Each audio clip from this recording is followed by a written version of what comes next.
Nectar of Devotion, Bhakti Rasamrita Sindhu, Chapter 21, Qualities of Sri Krishna. Personal features can be divided into two. One feature is covered, and the other feature is manifested. When Krishna is covered by different kinds of dress, his personal feature is covered. There is an example of his covered personal feature in Srimad Bhagavatam in connection with his Dwaraka Leela, his residence in Dwaraka as its king. Sometimes Lord Krishna began to play by dressing himself like a woman. Seeing this form, Uddhava said, "How wonderful it is that this woman is attracting my ecstatic love, exactly as Lord Krishna does. I think she must be Krishna, covered by the dress of a woman." One devotee praised the bodily features of Krishna when he saw the Lord in his manifested personal feature. He exclaimed, "How wonderful is the personal feature of Lord Krishna! How his neck is just like a conch shell. His eyes are so beautiful, as though they themselves were encountering the beauty of a lotus flower. His body is just like the tamal tree, very blackish. His head is protected with a canopy of hair. There are the marks of Sri Vatsa on his chest, and he is holding his conch shell. By such beautiful bodily features, the enemy of the demon Madhu has appeared so pleasing that he can bestow upon me transcendental bliss simply by my seeing his transcendental qualities." So I have a question. This paragraph that we just read, how could you use this paragraph to defeat certain religions?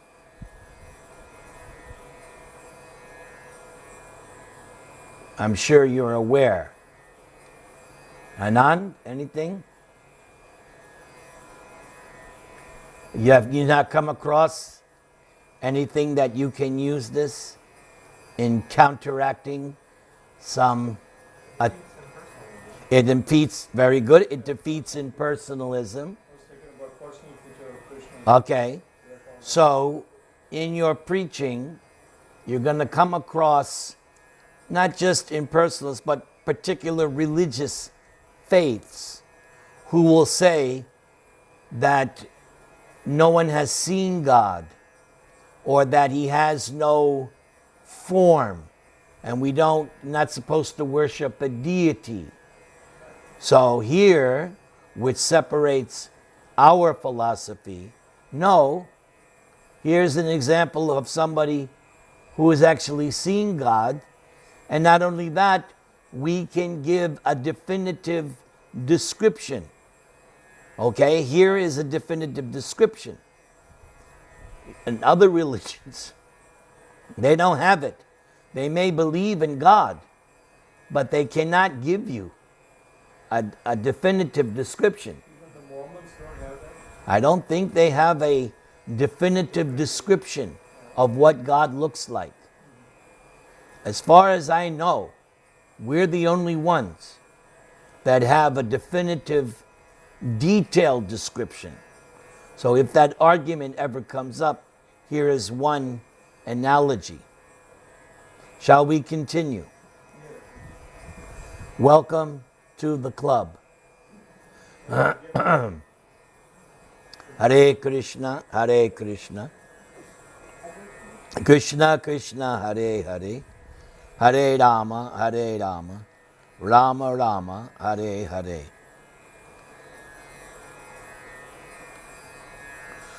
Srila Rupa Goswami, after consulting various scriptures, has enumerated the transcendental qualities of the Lord as follows. Nishant, in that sentence, which word strikes you as significant? Yes. Because especially, again, the impersonalists, they're going to come back at you and say, God is nirguna, without qualities. And we have an explanation. Prabhupada has spent time explaining that. Nirguna, yes, God is nirguna, but nirguna means no mundane qualities, because guna means modes of nature. So there are no modes of nature in Krishna, but in the Brahma Samhita, we hear achintya guna swarupam. He has inconceivable transcendental potencies. That is the higher meaning of the word nirguna. It has a twofold meaning. No mundane qualities, but unlike the impersonalist, he does have inconceivable transcendental qualities. And which I have many times said, that if you don't believe that Krishna has transcendental qualities, bring that up with Radharani, because she is going to tell you her version about whether or not Krishna has transcendental qualities. She's going to go into quite a description of the transcendental qualities, and she'll get very offended if you say, oh, he has no transcendental qualities. Or you ask Sita, she will also tell you of Lord Ram's transcendental qualities. Okay, here we go. Number 1, beautiful features of the entire body. Last night I was speaking on this, that unless God has transcendental beauty, I'm not interested in worshiping him. Then I'll chase after the beautiful form of a woman. But if God has a transcendental beauty, then I can put aside chasing the false beauty of woman. So that's important to me. There must be, God has to have transcendental. I'm not interested in worshiping some old man with a beard. I'm not interested. If that's your understanding of, why should I? But if God has beautiful transcendental features, now you've got my attention. Number 2, marked with all auspicious characteristics, extremely pleasing, effulgent, strong. Here's the next one. Ever youthful. That description of God as an old man, where's his youth? Here you go. Navayovanam. Ever youth, new youth. Wonderful linguist. Truthful. Talks pleasingly. Fluent. Highly learned. Yeah, we don't want to worship a dumb God. Who's gonna worship? Yeah, I worship God, but he's not very bright. Your definition of God is pretty weak. Highly intelligent, a genius, artistic, extremely clever. There's many examples in Krishna book how Krishna was clever. Can anyone give an example from Krishna book how Krishna was clever? Like right now, my mind, I can't think, but I know.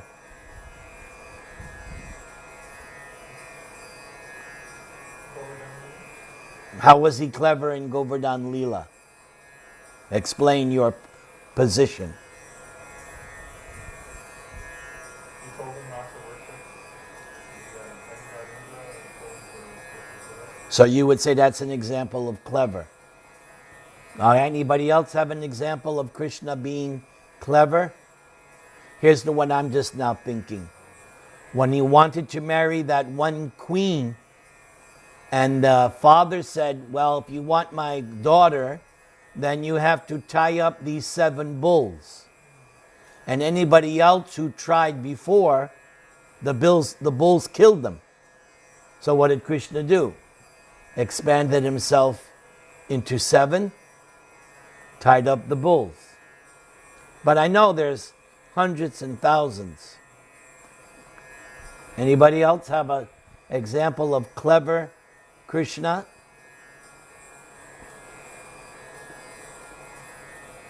All right, if you think, let me know. Next one. Huh?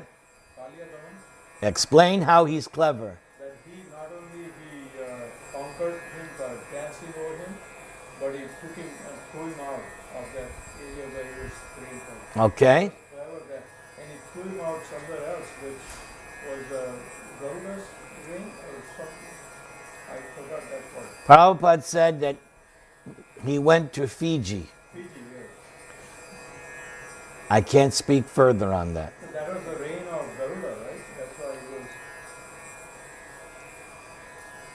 he was. Garuda was afraid to go there, yes. There was some curse. Yeah, so that was like a clever move for him to Yes. take him out of the sea Okay. and put him somewhere else. Gopika, you have any Leela that shows how Krishna is clever?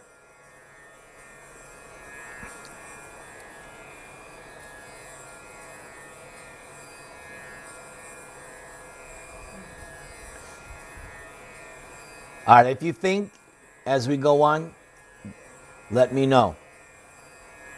Expert, grateful, firmly determined, an expert judge of time and circumstances, sees and speaks on the authority of the Vedas or scriptures, pure, self-controlled.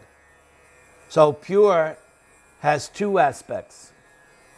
One is he can never be contaminated, and therefore Krishna is compared to the sun. Sun is never contaminated.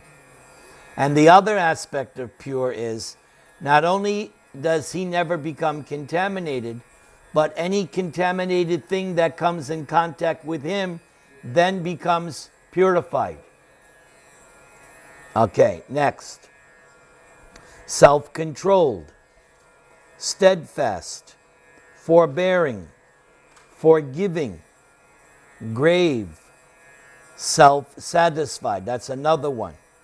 As Prabhupada explains in Krishna book, that Krishna danced the Rasa Leela not because he was lusty.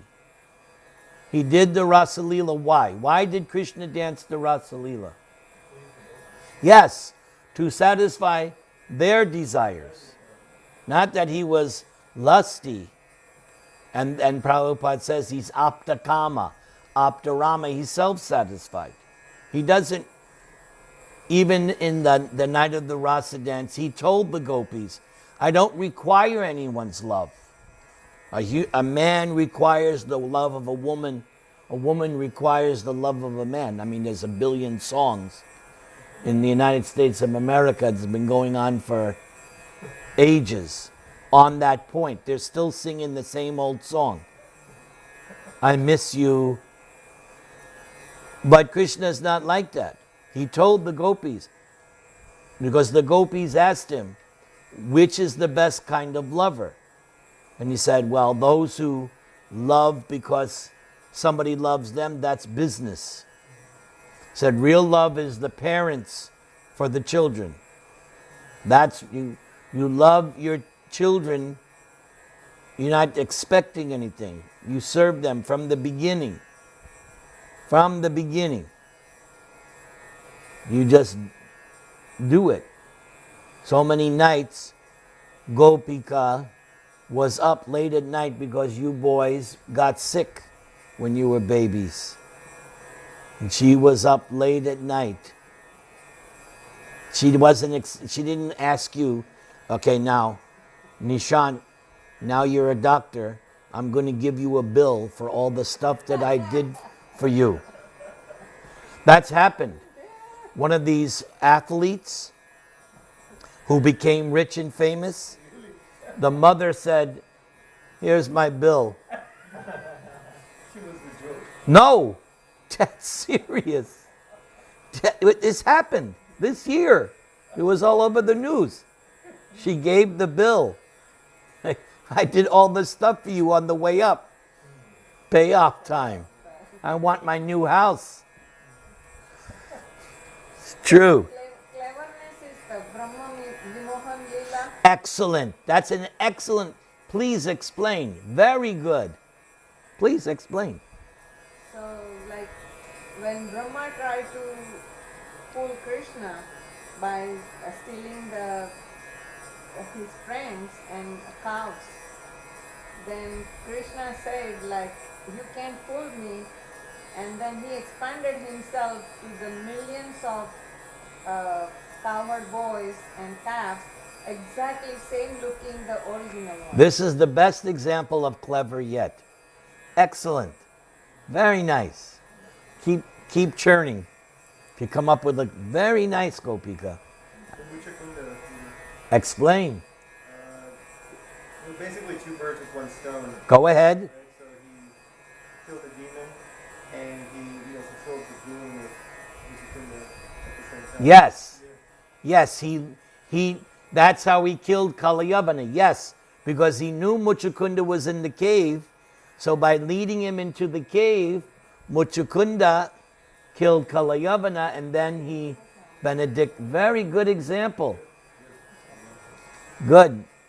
You can think of more. I like this. What's that? Explain. Vaman. This is a good. I will accept this. Vaman. Ah. Very good. That's another excellent example of clever. Very good. See? You guys didn't think you were so advanced. Anyway, if you come up with more, very good. Let's continue. Possessing equilibrium, magnanimous, religious, heroic, compassionate, respectful, gentle, liberal. Take that, Rush Limbasura. Krishna's a liberal. Shy, the protector of surrendered souls. Happy, the well-wisher of devotees. Controlled by love. Yes, if you recall in the opening sections of this book, Prabhupada explained how nothing can conquer Krishna. Therefore, his name is Ajita. But there is one thing more powerful than Krishna, that's love of Krishna.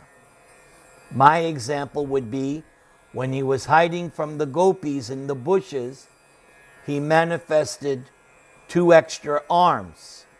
But when Radharani came, he couldn't keep up the 2, and he had to come down to his original form. So in front of Radharani, who loves him more than anybody, he can't hide.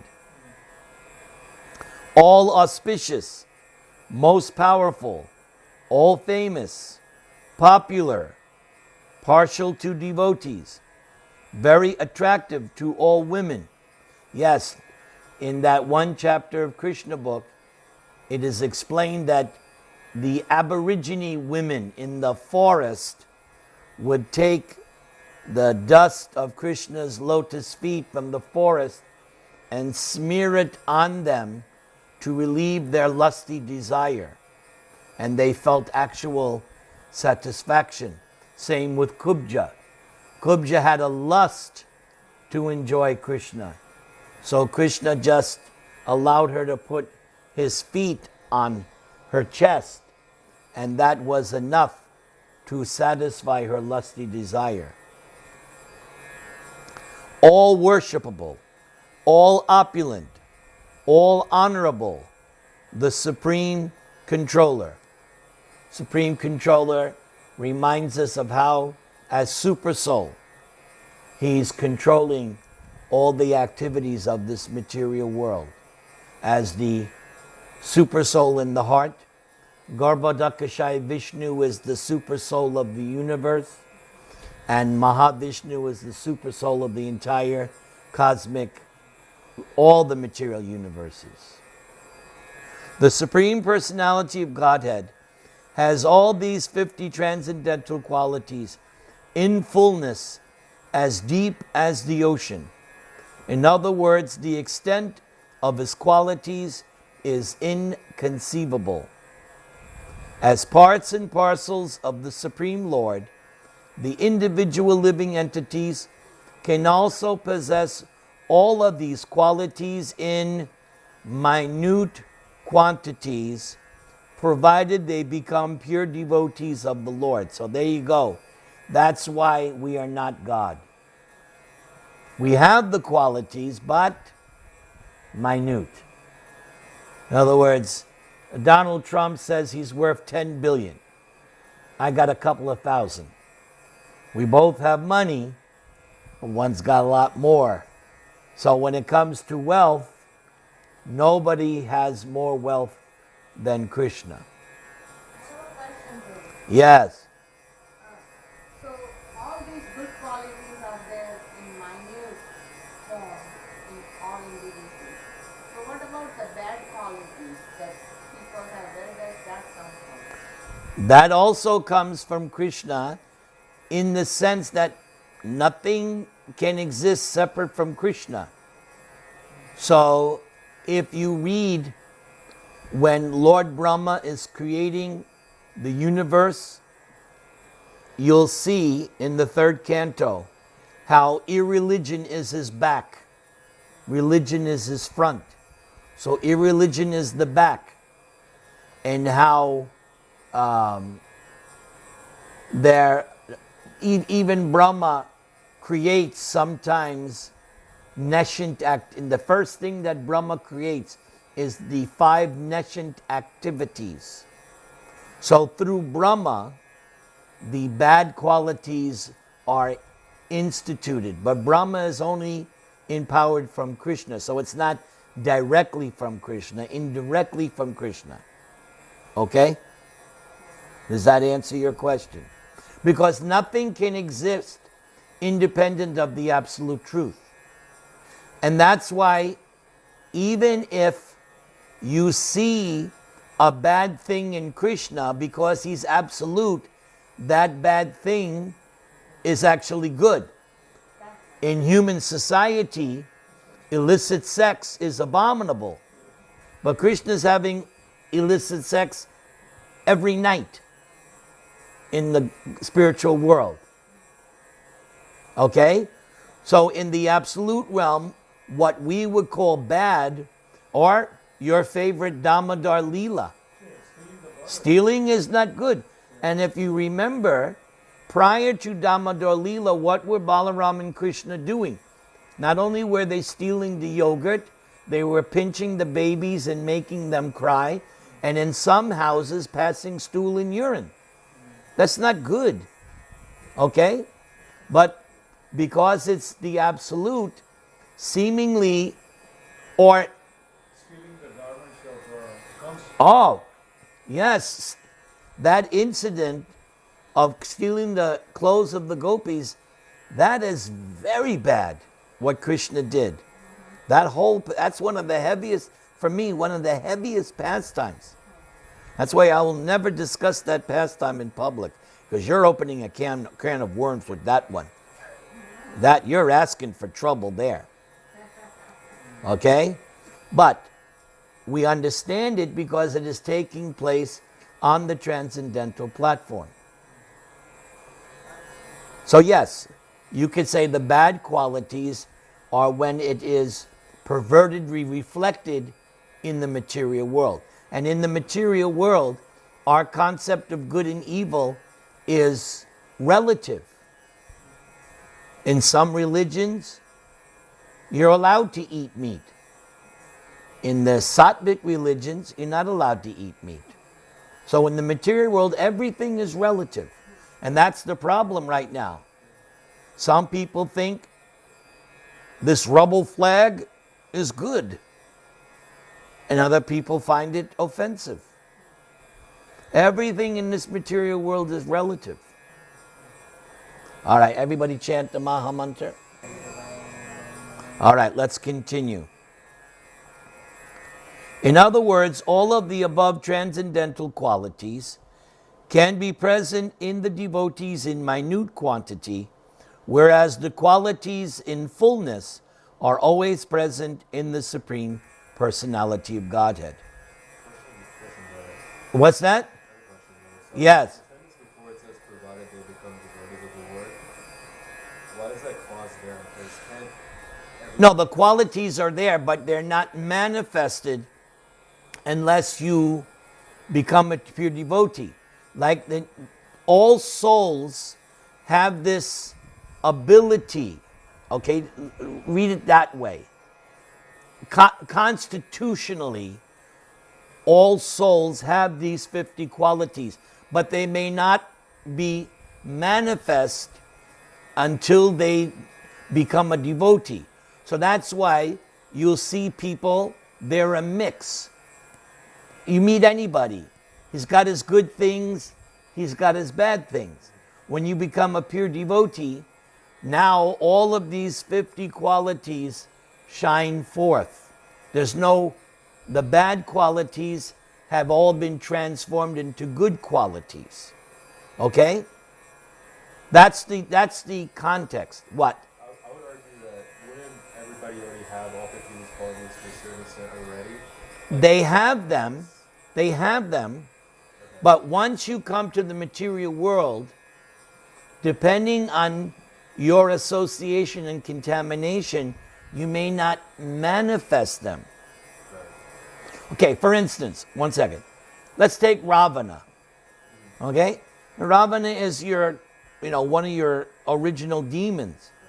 But we could go through, he was intelligent, otherwise how he could, okay? And he was powerful, but in the final analysis, we would have to say, yes, he was intelligent in a bad way, and he used his power to hurt others. Okay, so these qualities are there, but they become perverted. Here he's talking about on the bright side, the good side. The qualities are there, but how are they being manifested? Are they being manifested nicely or adversely? Yes, Krishna Prema? I think the sentence is the individual living entities can also possess all of these qualities in minute quantities, provided they become pure devotees of the Lord.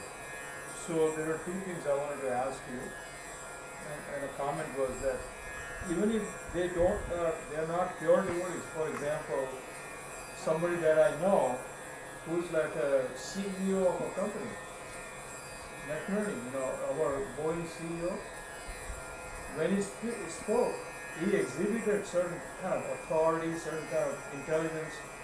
So even if they are not pure devotees, still they have some of those great qualities. And that means to some extent there is he is from his previous life. He's not in that position unless he has performed some kind of devotional activities. Something must be there. Yes, exactly. How could he achieve like a Bill Gates or Yes, there has to be some pious activities, or in the words of Lord Chaitanya, you don't achieve any material perfection unless there is some mixture of devotional. There must be some devotional service. Contrary to that, I was thinking about devotees. I would say pure devotees like Loknath Maharaj or Raghunath Maharaj or Bhakti Charu or Jayapadaka Maharaj, right? You can see it transparent. It's not on a mundane level, but even on a simple presentation they give. They show all these qualities. Not all of them at one time, but some of the qualities are seen, right? Yes. So they become they become more attractive to the people. Yes. So that's how they become disciples. Otherwise, how could they attract? Like Prabhupada, how could he attract thousands of people? I would agree. Yes. That's an example of pure devotees having great qualities, like Srila Prabhupada. Okay. Yes, Anand? So my only comments on the 50th quality, The 50th? Supreme Controller. so that to me seems like it's an absolute, you can't be like a minute supreme controller. Yes, you can. You can be you can. Supreme Controller. Yes. Minute Supreme Controller. Isn't that's like one or the other. he saying it's contradictory? You don't have many. Ah, very good. Yeah. Apparent contradiction, because you're thinking on the material plane.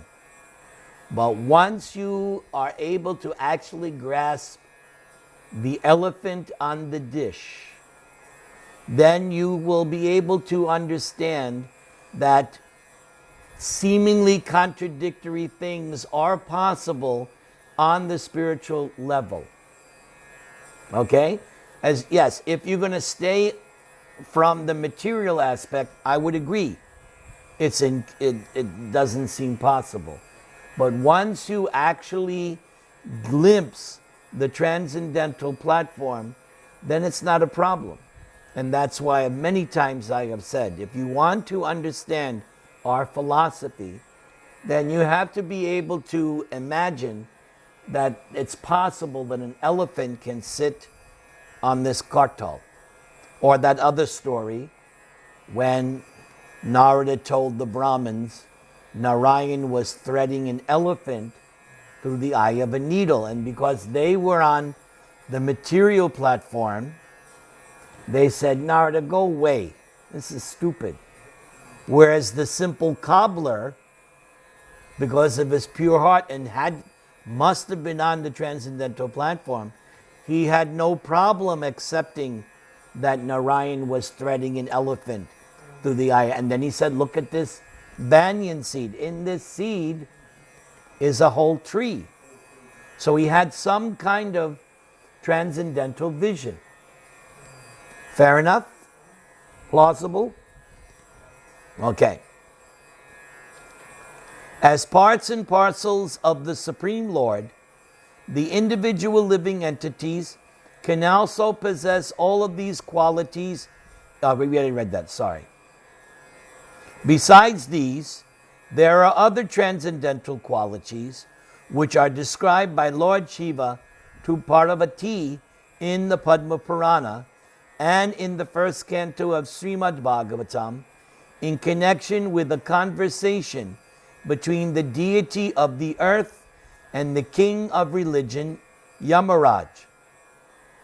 It is said therein.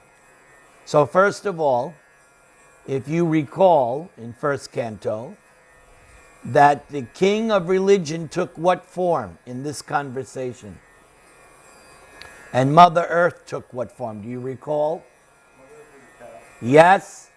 And Yamaraj took the form of a... Yes, yes. Very good. It is said therein, persons who are desirous of becoming great personalities must be decorated with the following qualities: truthfulness, cleanliness, mercy, perseverance, renunciation, peacefulness, simplicity, control of the senses, equilibrium of the mind, austerity, equality, forbearance, placidity, learning, knowledge, detachment, opulence, chivalry, influence, strength, memory, independence, tactfulness, luster, patience, kind-heartedness, ingenuity, gentility, mannerliness, determination, perfection in all knowledge, proper execution, possession of all objects of enjoyment, gravity, steadiness, faithfulness, fame, respectfulness, and lack of false egotism. Persons who are desiring to become great souls cannot be without any of the above qualities. So we can know for certain that these qualities are found in Lord Krishna, the Supreme Soul. So, Nishant, I would like to ask you a question, sir. So, say I'm your student, okay? And I say to you, so what school should I go to acquire these qualities? Or where on the internet should I get these qualities? What would you say to me as your prospective disciple? How does someone get these qualities?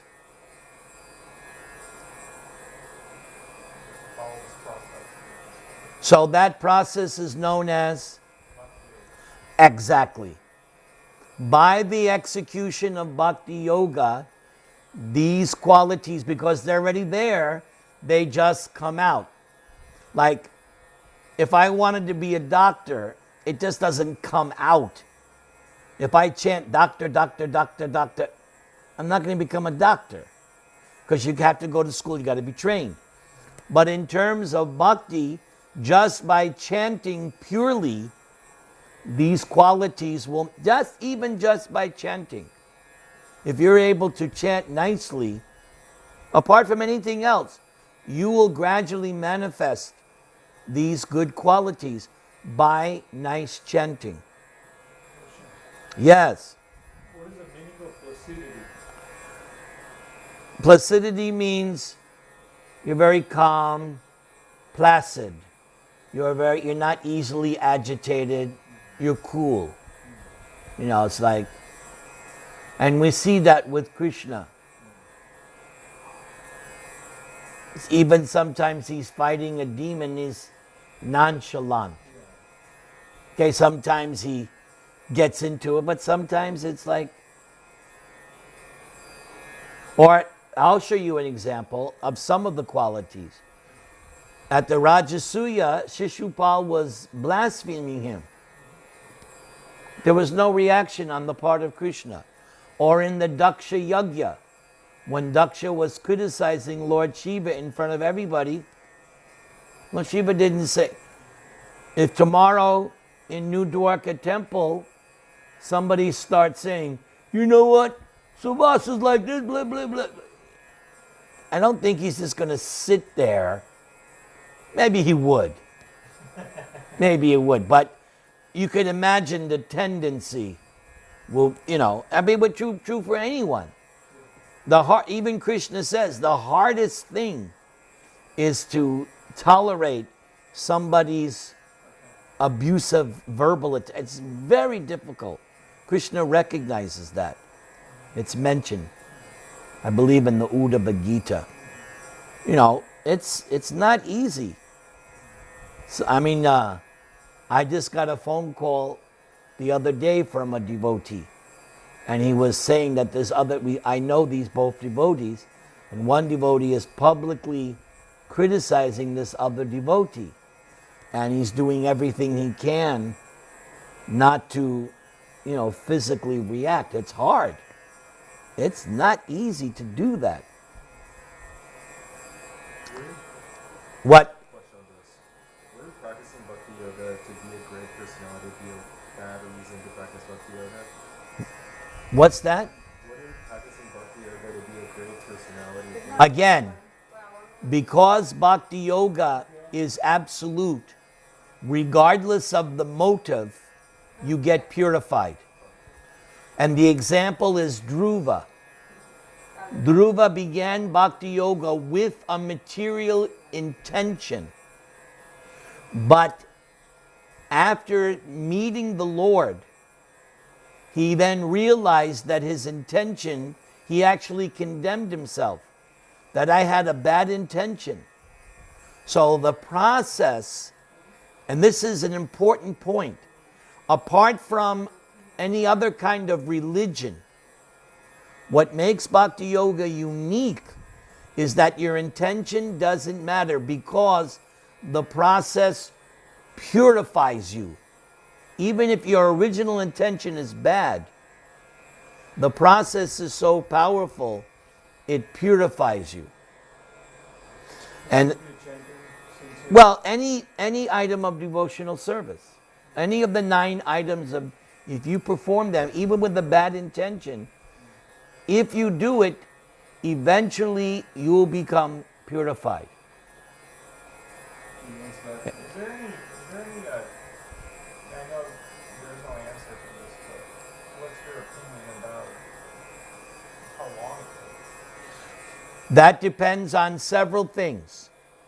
It depends on how serious and sincere you are, and it depends on Krishna's causeless mercy, because it's not a mechanical process. Krishna may make you sweat. You understand?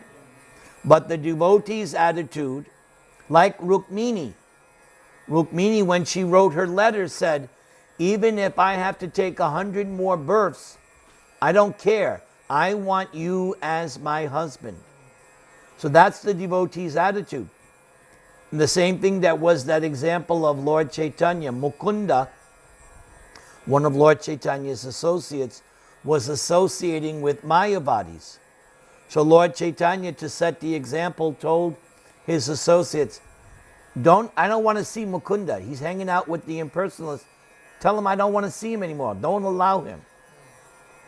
So when Mukunda found out, he said, will I ever get your association? And that went to Lord Chaitanya. And Lord Chaitanya said, yes, in 1,000,000 births. And Mukunda said, just 1,000,000 births? Oh, I can do that.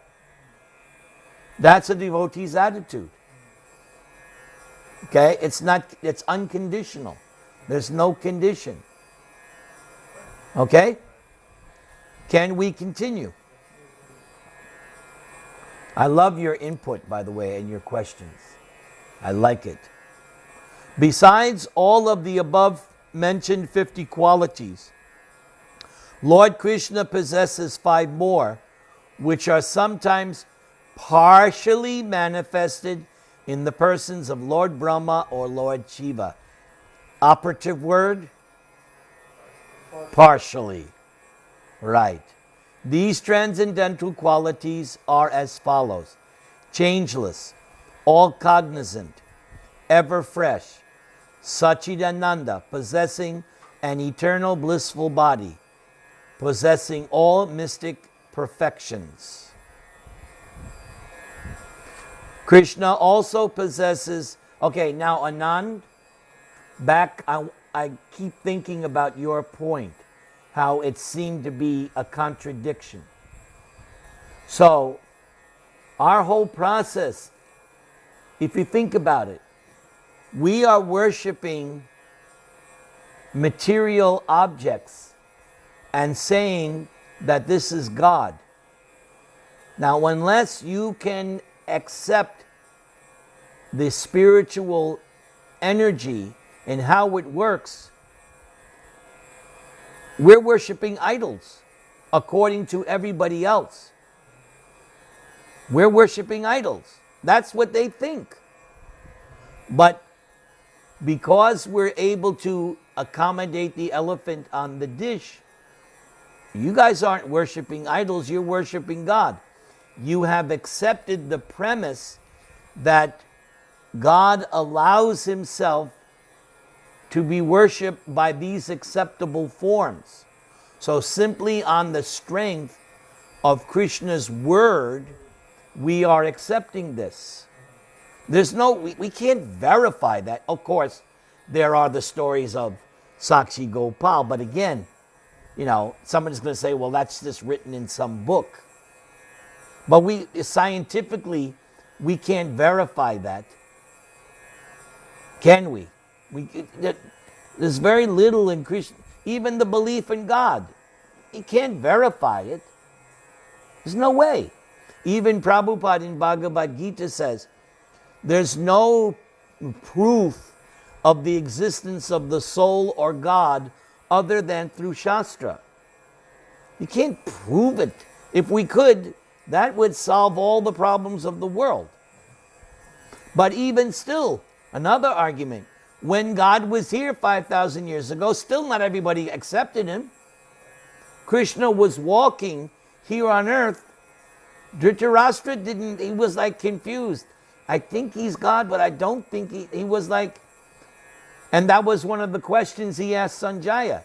How come you accept Krishna as God and I don't? And Sanjaya said, well, if you want to accept Krishna as God, you have to become austere, you have to develop the spiritual path, you have to associate with devotees, not your son, and you have to live a righteous, pious life.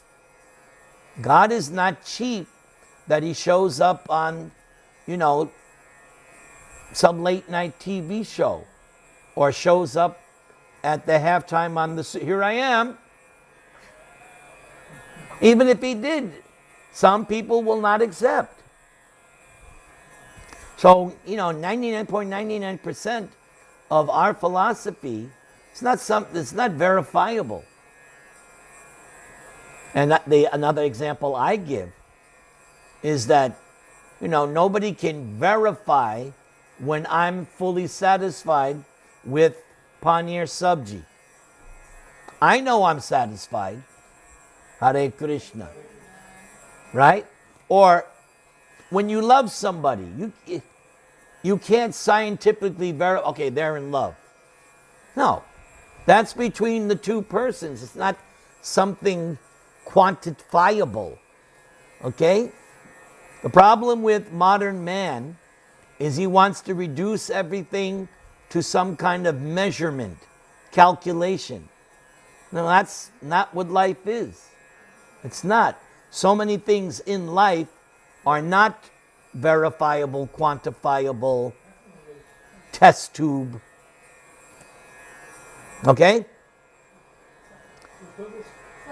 Hare Krishna. Okay, everybody chant the Maha Mantra, please. Hare Rama, Hare Rama, Rama Rama.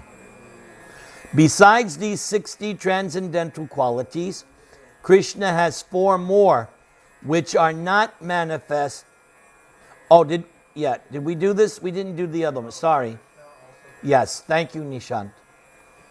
Krishna also possesses 5 other qualities which are manifest in the body of Narayan, and they are listed as follows. Notice there's no mention of minute or partial. Narayan has all the qualities in full. Okay? Previously it said partially manifested in Brahma and Shiva. Right? But here there's no mention partial. So Narayan has all these 60 qualities in full. Okay? Krishna also possesses 5 other qualities which are manifest in the body of Narayan, and they are listed as follows. He has inconceivable potency. Uncountable universes generate from his body, which Narayan is that? Mahavishnu. He is the original source of all incarnations. He is the giver of salvation to the enemies whom he kills. He is the attractor of liberated souls. All of these transcendental qualities are manifest wonderfully in the personal feature of Lord Krishna, or as he's saying, Narayan, who is Krishna's personal expansion. Who are Krishna's limited expansions? Yes, we are expansions of God. What verse in Bhagavad Gita proves that? There you go. Somebody has studied their Bhagavad Gita. Mama eva angsha, jiva loke, jiva bhuta, sanatana. So we are God, the little one. We are demi gods. Besides these 60 transcendental qualities, Krishna has 4 more, which are not manifest even in the Narayan form of Godhead. What to speak of the demigods or living entities? They are as follows. And if Archita was here, he would give us the Sanskrit.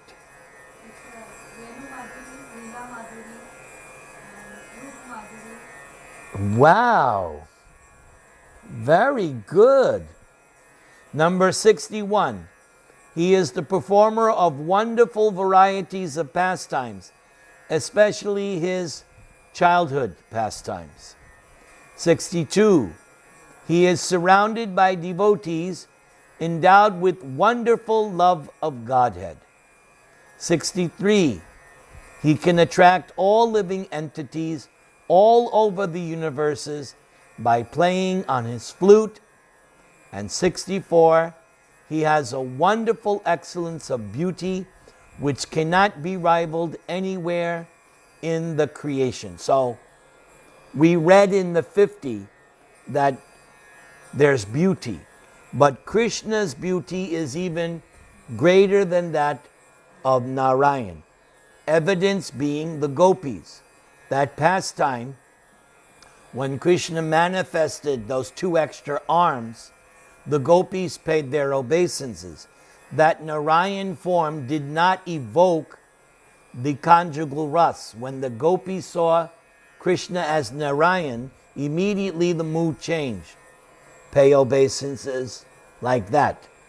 But when the 2 extra arms melted away because of Radharani and Krishna assumed his real feature, the feelings changed. Then they, oh, it's Krishna.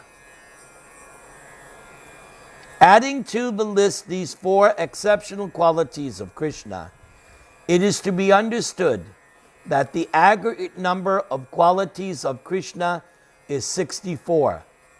Srila Rupa Goswami has attempted to give evidences from various scriptures about all 64 qualities present in the person of the Supreme Lord. Do we want to continue or stop here? Continue. Then we shall continue. Unless we have a question. That kind of Good. I love. number 61. Isn't that like too general to be like a very? Because like a pastime is just anything that somebody likes doing to pass time, like by definition. So Yes, being but a performer of a pastime could be. But the nature of his pastimes, nobody can imitate. Even Narayan does not imitate Rasalila, which is the quintessence. So, yes, So shouldn't it be more specific then? well, excuse me, but this is how Prabhupada chose to write.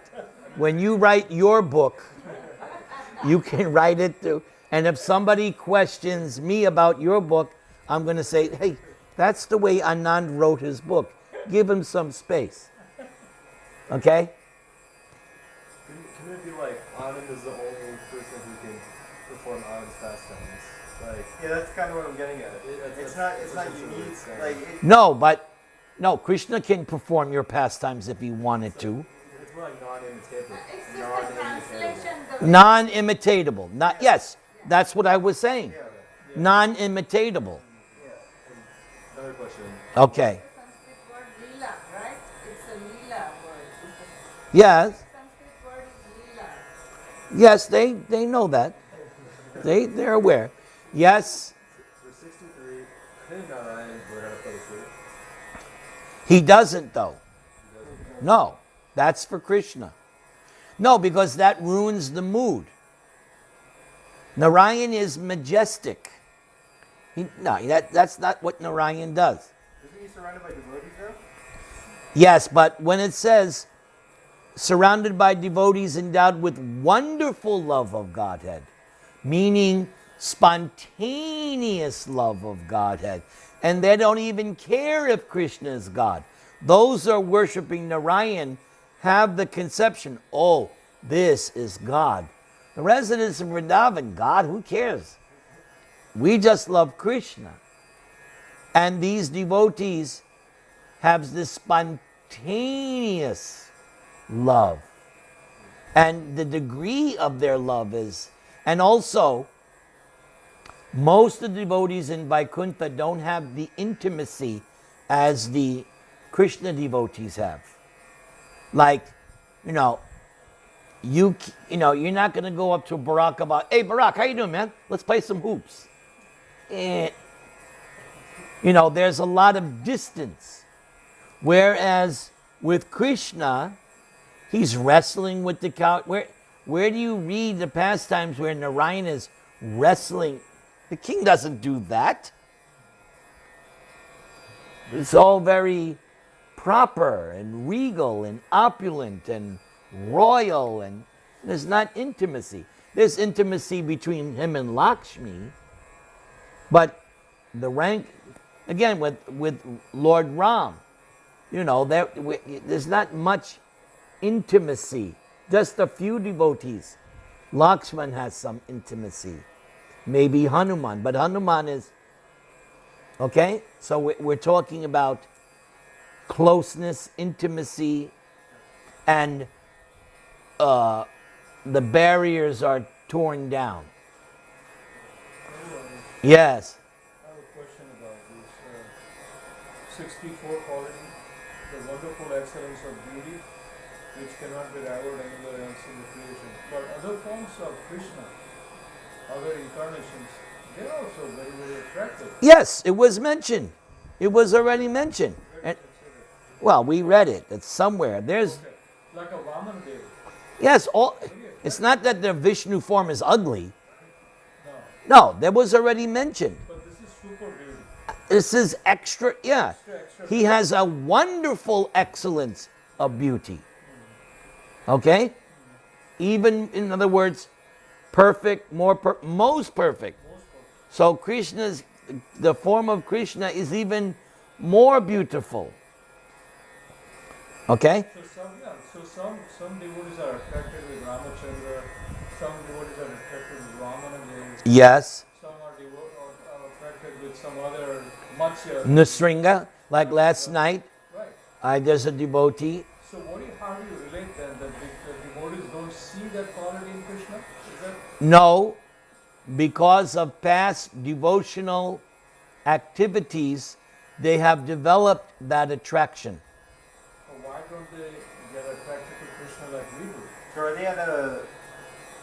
Is Krishna at the highest level? Okay, but we don't see like that. We shouldn't see like that because now you're seeing materially. Yes, analytically we could say, but we don't think of that like, you're into Ramachandra. No, because that can happen. That can happen. We do make that distinction That does happen. In reality, I see some all the time. godly people, only a Ramachandra's devotee, or you're Narsinga, is less than us, you know? Yes, We consider we are the superior. that's the pride. Yeah. That's religious pride. That's the Kanishta. Yeah. That's the neophyte platform. So why? Well, Hanuman or Prahlad, they have developed that relationship. And even in the story of Lord Chaitanya, that when Murari Gupta, he was with the devotees and they were trying to get him to love Krishna.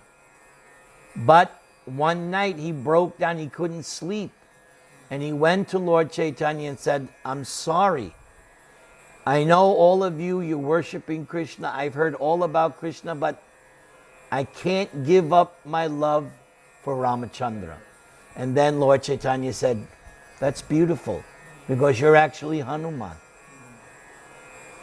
So part of it is the deity, the incarnation's desire, and also the devotee has developed a particular, nurtured a particular relationship. For example, some devotees, I'm not going to name this, but some devotees, they love Hanuman a lot, like Saturday or certain days. And some devotees love Lord Shiva a lot, because he's a pure devotee, right? On the Monday they do the fasting, who are Vaishnavas. So they do the fasting on Saturday and Monday. So what are your comments on those? In terms of Lord Shiva, if they are seeing him as devotee, there's no harm. Right. We worship. And if they're seeing that they want to follow in the footsteps, there's no harm. It's not against No. Krishna consciousness. But if they're starting now to worship Shiva to the exclusive of Vishnu or Krishna, then, That is the problem. yeah. Or I know some people, they think Hanuman is God. I've met. They think Hanuman is the supreme. That I have to say, no, they're correct. Now you want to worship, that's a different story. You want to follow, that's different. But we should understand, Krishna Narayan is the supreme. On that same page, Yes. people worshiping Ramachandra versus worshiping Krishna. Why don't we throw like other religions in the mix? Like why don't we throw Huh? other religions in the mix? Like Allah, right? Okay, so your point is?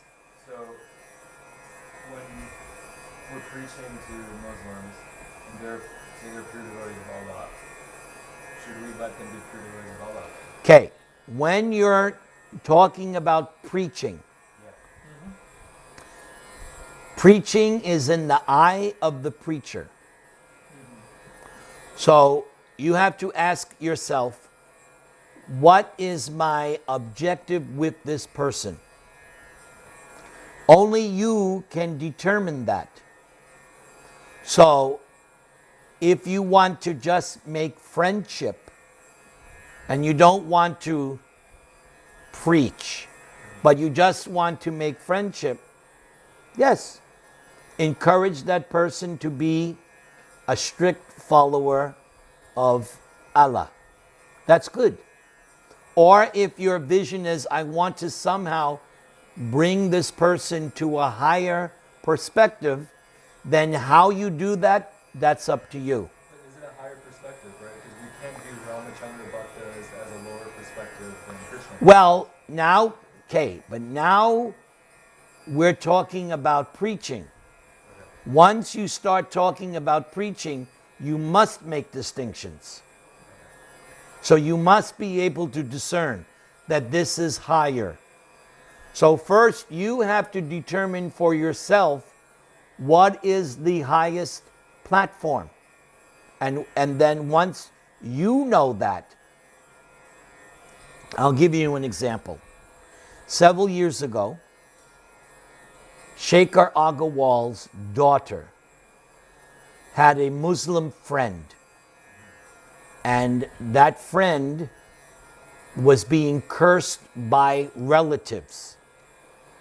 Now, these Muslim friends and their relatives, the relatives hired Hindu Brahmins to put a curse on this couple. That blew my mind. Really? The Muslims hired Hindu priests to put a curse on this couple. They were married? Yeah, there was, I don't remember the details. So Shekhar Agarwal's daughter asked me, would I go there and try to dispel the evil spirits? I said, no problem. So I brought Lord Nishringa. I did an arti. I chanted Nishringa. And I told them, they were there in the room. I said, now do you have any chant or prayer? And they said, yes, we say Aluh Bakbar, right there. Allahu Akbar. Right. So I said, while I'm chanting, you chant this out loud. So she adapted the Muslim religion? No, this couple was Muslim. Oh, the couple. The couple was Muslim. Her friend, not, okay, Shekhar's daughter? No. Friends of Shekhar's, Oh, okay. not Shekhar's daughter. Okay. So they were chanting out loud, Aluh Akbar. I was chanting Namaste Narasimhaya. Then I went through the house and blew a conch shell. And I said, keep chanting. Okay? Yeah. So, first you have to know what is your philosophy.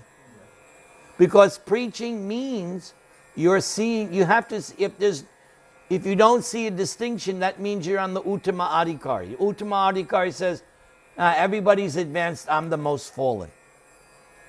He doesn't preach.